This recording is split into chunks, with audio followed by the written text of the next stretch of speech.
Welcome again to my corner tea bar. We are gonna try a Dahong Wild Tree Purple from 2024. I bought this at Stone Leaf Tea House. I'll just show you the. I'll show you the package, of course.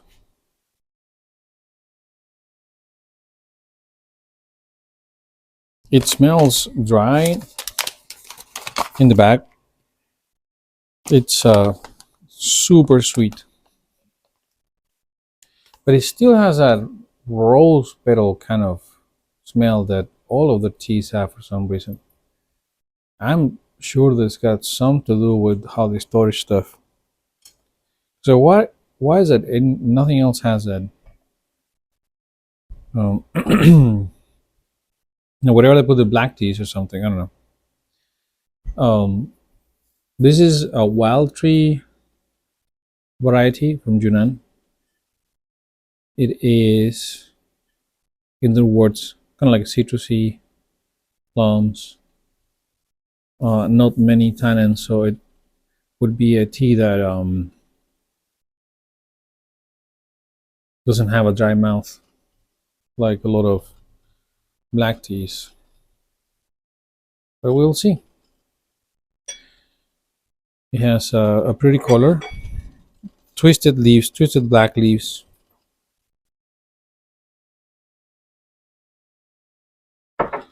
We can show you some of them.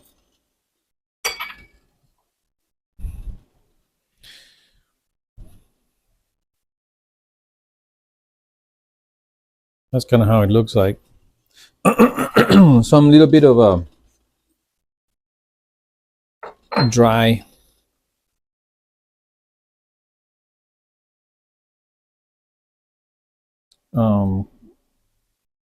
browner, but for the most part very dark.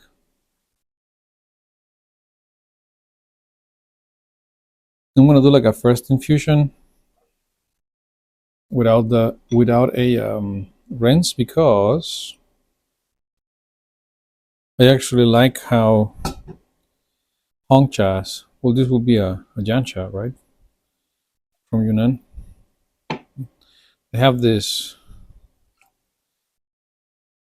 caramel cocoa kind of thing, going on. So we'll just do the first one as a quickie. That was like pretty much coming out of boiling. Very, very golden. It's got that like almost like apples, like Fuji apple. Like those caramel colored apples from the fair.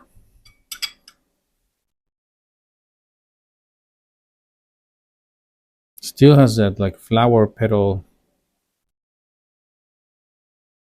smell that I get from a lot of the teas, so it wasn't even like in my pile here with the teas that they have smell like that.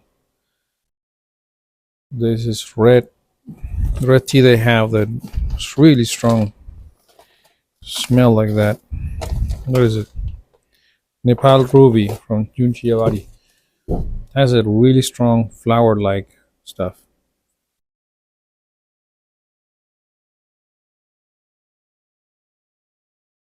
No cocoa. Kind of like lychee a little bit.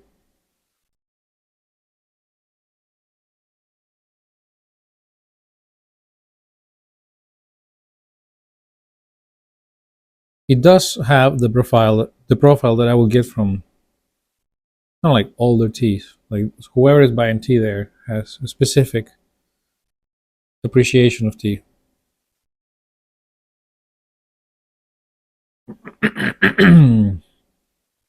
They're all like daily drinker type tea. It's gonna be a tea that you drink all the time. It's very nice. Got a little bit of that orchid-ish flavor. But why do I find that in like a lot of their teas? From stone leaf tea, there's a lot of them that is not present on some of the white teas, not present on the green teas, but on black teas. I wondered if they had been burning some like rose wood incense or something like that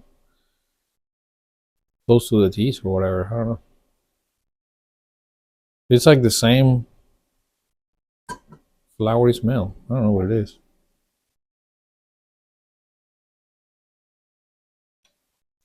I wouldn't say this tea is like S tier, like, but it's good.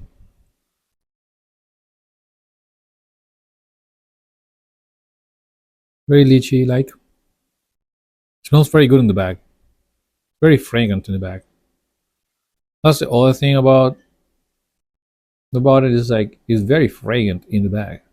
You know what I mean? I have I have drunk Phoenix oolong. I mean Phoenix hongchas, right? Phoenix black tea that it are very flavorful and complex. But you open the thing and it does not smell that much. This one is strong. Whatever smells coming out of the bag, you know, take it for what it is. Already kind of like got used to it, so I'm not perceiving it that much.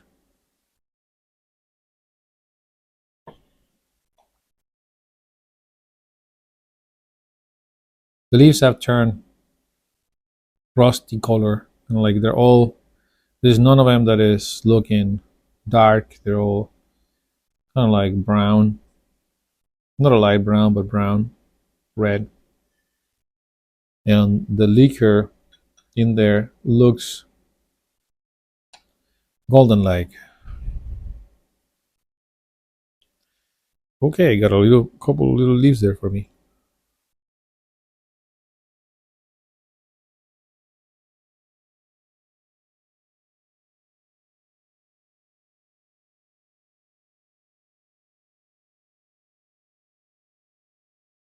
Huh, whatever, it's good. I'm not like, whoa, this is crazy, but it's good. It's fine. It is fine. Um, in terms of talking about some over tea, there are so many things, right? Unlimited. We talked about happiness last time and the pursuit of it and all of that. So let's talk about another way in which you can totally mess it up and ruin it. And that would be self obsession. Self obsession. What do I mean by that? Well, there are different ways in which egotistic tendencies can um, manifest on a person, some of which are contrary to what most people think they would be, because we all think about narcissistic types, which are going to be like either grandiose, you know, fantasies or stuff like that, coming from a little bit of actually like insecurities and things of that nature. But there are other ways in which egotistic um, traits come out, and it looks a little bit less um, like that, the usual psychopath kind of kind of type. And that's when people are self-deprecating, egotistic, um, self-obsessed people. And it's a lot out there. You can see a lot of people feeling entitled to things and having other people accept them. I mean, so people that they work with or they classmates or whatever, they want them to treat them in a special way. Otherwise, they're a villain. Like if you don't want to participate on whatever they're wanting to participate on with them, then you're a villain. So it's like a self obsession that is based on weaponized victimization to exert power over others. So that's another one. Because we all can recognize when someone is full of it and rude and taking advantage of others and uh, self grandiose and um, stuff like that. We tend to like always see as a victim, people that are constantly like sad and you have to compensate for the shit and they're always like, Another way of being self-obsessed is addictions, because the fix is stronger than responsibility or epistemic responsibility or mutual, um, what is it called, accountability with your family or others or yourself. It's destructive in a way. It's like seeking pleasure, a very hedonistic way of being self-obsessed is to become an addict of some sort to something that you want to do and doesn't matter the consequences. So there's a really easy way to ruin your life in the sense of like having an experience through that is going to be less likely to be described as a happy experience, more likely to be described as misery.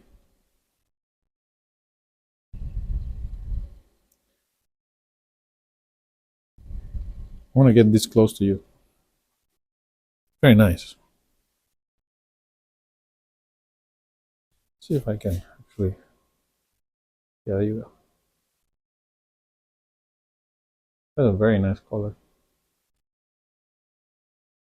It smells good too. It's like orange peel, a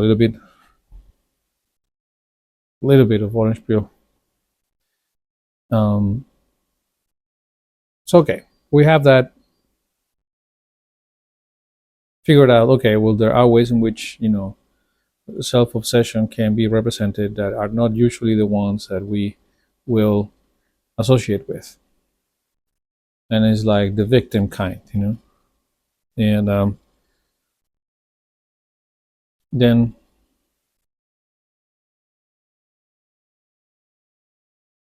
how to counteract that? Well, I guess exercises of gratefulness and altruistic activities or priorities. They're not like, oh, I want to take a class, I want to do this, I want to do that, I want. Me, me, me, me, me, me. So what about doing things for other people? Okay, so that, or for animals, or for whatever, just not about you. So that would be kind of like an antidote in the gratefulness, being grateful and all that.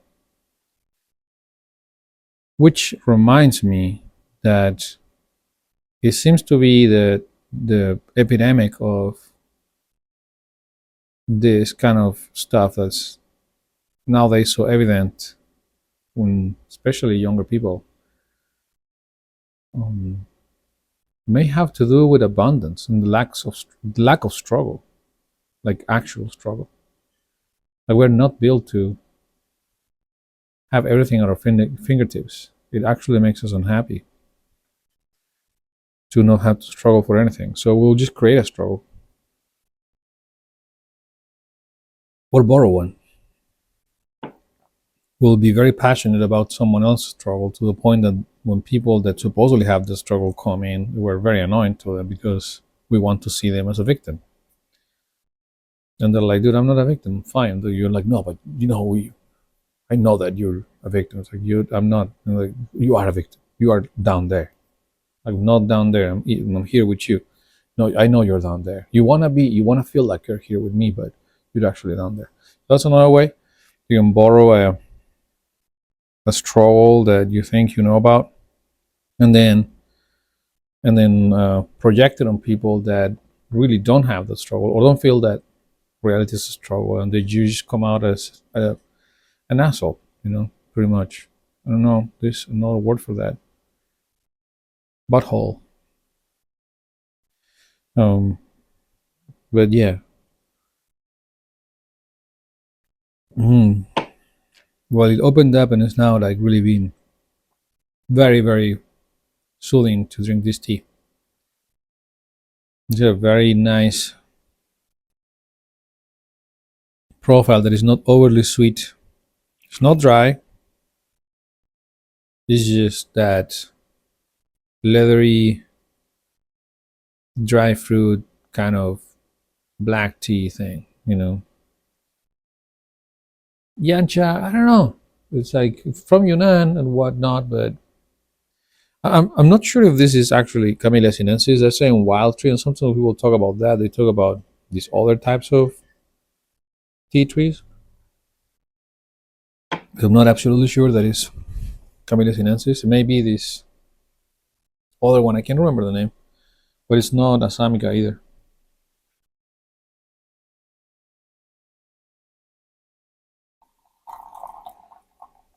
So what do we do, man? Like, what do I do? So what do we do in what sense? What do we do if we're trapped in there in our heads and being all like, oh, me this, me that, I don't, nobody gets me or whatever. And I don't know, I'm unhappy. Um, what do we do if we are there, or if we're like just having to deal with people like that? I think, like, for the most part, we should talk about how to deal with people like that. In a way, I think that showing empathy and mirroring, like, oh yeah, man, yeah, that makes it worse because is that what they're looking for? And then there is some sort of like control grip that people like that want to have over others. I'm not quite sure how to put my finger on it, but like there's really not been many opportunities in which I've seen people that are constantly portraying themselves as a victim of some sort, or some sort of a champion for someone else's struggle or whatever, that are not trying to exert some sort of control over you. And by that I mean, you shouldn't say that, or that word is not political correct, or whatever. I mean, something like, oh, you can't say master bedroom, or I don't know. Um, if you're editing sound, I guess you can say mastering either. You have to be like editing, um, stuff like that. Like they're really not important things, but they're micro control. So that they feel like they can control you somehow. And I find that I'm not saying that I mean, there's a lot of that like on the woke kind of crowd. For the most part, that's kind of like the baseline. That's kind of like where everything is built on. But that's also in more conservative thinking. Like when it's like religious or whatever, people also get on a moral high ground and they start telling you what you should and shouldn't do. But I don't know if like it's self obsession there. I think that the self obsession thing is more like a woke thing. Yeah, like different ways in which you can be woke, I guess. Just like really, if you are gonna be saying, they're putting all these rules and looking down on people because you think that the way they behave is not up to your level, and therefore they're lesser than you, or they're lesser in the eyes of God, or whatever the hell you think. You're what type of woke at the end? That's what it is. It's basically making up excuses to hate on others. To look down on others. It's how to be condescending and make excuses that sound good, like you save the puppies kind of crap. I care about the planet. Um, so yeah, self-obsession, a very effective way of chasing away happiness or the concept of or whatever that is. I don't even believe in it as a thing that exists. It's kind of like something you look back at and like, oh yeah, that looks like I was enjoying that, or whatever. But it's not like it exists. You know what I mean? I mean, I'm not trying to be like pain doesn't exist. Or you have a headache, you have very real for you. You have a headache, right? You feel it. For someone else, it's like there is no headache. What are you talking about? I don't feel it. Well, that's my headache. So it's kind of like you can feel it. It's undeniable that you are in pain. But what's going on that is making it happen, or why are you feeling like that? Doesn't mean that it doesn't exist. It's there.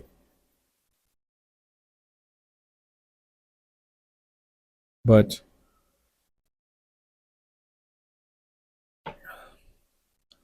happiness is a very cursed word. It's greedy by nature. Even talking about it or pursuing it is a greedy thing to do. So it sets you up in a greedy pursuit. You know. Well, next time we'll talk about rocking the boat.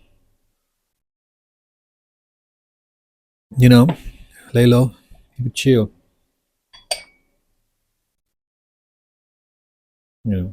Not too haha, not too beep beep. Just right in the middle, easy peasy. We'll talk about that a little bit from a Taoist and Buddhist perspective. I think, yeah, that will be worth it. This is pretty good tea. I could keep drinking forever. So that's something I had to give to Stone Leaf Tea, whatever teas they have. As I said, I could be drinking this thing forever. It's just awesome. Just keep drinking tea. I love hydrating myself. It's pretty dry right now in the wintertime.